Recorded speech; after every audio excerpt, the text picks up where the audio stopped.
ഭക്തജന തിരക്കിലലിഞ്ഞ് അബുദാബിയിലെ ക്ഷേത്രം. പ്രവൃത്തി ദിവസങ്ങളിലടക്കം 10,000-കണക്കിന് പേരാണ് ലോകത്തിന്റെ വിവിധ ഭാഗങ്ങളിൽ നിന്ന് ക്ഷേത്രത്തിലേക്ക് എത്തുന്നത്. മധ്യപൂർവ്വ ദേശത്തെ ഏറ്റവും വലിയ ക്ഷേത്രമായ ബാബ്സ് ഹിന്ദു മന്ദിറിൽ നിന്ന് ഷിൻ സെബാസ്റ്റ്യൻ തയ്യാറാക്കിയ റിപ്പോർട്ടിലേക്ക്.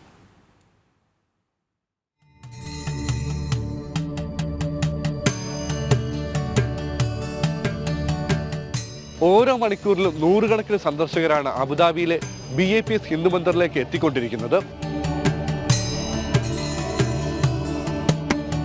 പൊതുജനങ്ങൾക്ക് സന്ദർശനം അനുവദിച്ചതിനു ശേഷം അബുദാബിയിലെ ക്ഷേത്രത്തിലേക്ക് ദിവസേന 10,000-കണക്കിന് വിശ്വാസികളാണ് എത്തിക്കൊണ്ടിരിക്കുന്നത്.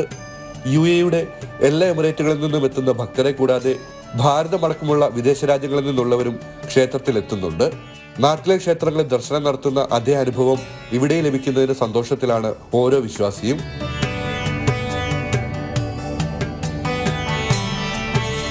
ഭയങ്കര കാം ആൻഡ് ക്വയറ്റ്. നമുക്ക് ഇവിടെ വരുമ്പോൾ മനസ്സിനൊക്കെ ഒരു സമാധാനം, ഒരു സ്വസ്ഥത, അങ്ങനെ ഒരു ഫീലാണ് ഇങ്ങോട്ട് അമ്പലത്തിലേക്ക് വരുമ്പോൾ. അപ്പോൾ അതൊന്ന് കിട്ടാൻ ബാക്കി ഇപ്പം നമ്മൾ ഷാർജയിലൊക്കെ ഇരിക്കുമ്പോൾ അവിടെ കിട്ടുന്നത് പോലെ അല്ലല്ലോ. ഈ അമ്പലം എന്ന് പറയുമ്പോൾ ഒരു ഫീല് അത് അനുഭവിക്കുമ്പോഴല്ല അറിയുള്ളൂ. അതിനുവേണ്ടി വന്നതാണ്.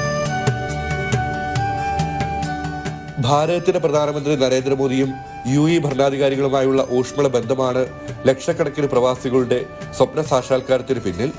നരേന്ദ്രമോദിയുടെ ആദ്യ UAE സന്ദർശനത്തിലാണ് UAE ഭരണാധികാരികൾ ക്ഷേത്രത്തിന് സ്ഥലം അനുവദിക്കുന്നത്.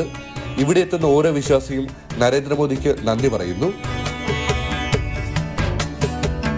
നമ്മുടെ എന്താ പറയുക, യശസ്വിയായിട്ടുള്ള ഭാരതത്തിൻ്റെ പ്രധാനമന്ത്രി ശ്രീ നരേന്ദ്രമോദിജി അദ്ദേഹം പ്രധാനമന്ത്രി ആയതിനു ശേഷം ഇവിടെ വരികയും ഇങ്ങനെയൊരു സൗഭാഗ്യം വിശ്വാസികളായിട്ടുള്ള സനാതനധർമ്മ വിശ്വാസികൾക്ക് ഇങ്ങനെയൊരു സൗഭാഗ്യം കിട്ടുക എന്നുള്ളത് അദ്ദേഹത്തിൻ്റെ ഒരേ ഒരാളുടെ പരിശ്രമം മാത്രമാണ്. അതിൻ്റെ കൂടെ തന്നെ നമുക്ക് UAE-യിലെ ഭരണാധികാരികളെയും എടുത്തു പറയേണ്ടതായിട്ടുണ്ട്.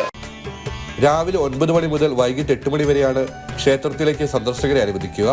തിങ്കളാഴ്ച ക്ഷേത്രത്തിൽ സന്ദർശകർക്ക് പ്രവേശനം ഉണ്ടായിരിക്കില്ല. ക്ഷേത്രത്തിന്റെ ഔദ്യോഗിക വെബ്സൈറ്റിൽ രജിസ്റ്റർ ചെയ്തതിനു ശേഷം മാത്രമാണ് സന്ദർശനത്തിന് അനുമതി ലഭിക്കുക. ക്ഷേത്രത്തിൽ എത്തുന്നവർ വസ്ത്രധാരണം അടക്കമുള്ള പാലിക്കേണ്ട നിബന്ധനകൾ വെബ്സൈറ്റിൽ നിന്ന് മനസ്സിലാക്കണമെന്ന് അധികൃതർ അഭ്യർത്ഥിച്ചു. Inviting everyone to visit BAPS Hindu Mandir, but before I think it will be nice if you can book online on mandi.ae.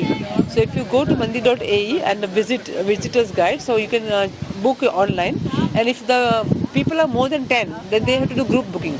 So if you do group booking, it is easier for us to maintain how you can enter everything, and also there is a dress code. So we would like to request everyone to just go to the website mandi.ae and go to visit, and you can check the guidelines how to visit the mandir. നിറഞ്ഞ മനസ്സോടെയാണ് ഓരോ വിശ്വാസി ഇവിടെ നിന്ന് മടങ്ങുന്നത്. അബുദാബിയിലെ BAPS Hindu മന്ദിറിൽ നിന്ന് Ranjith പുലാശ്ശേരിക്കൊപ്പം shin Sebastian, ജനം.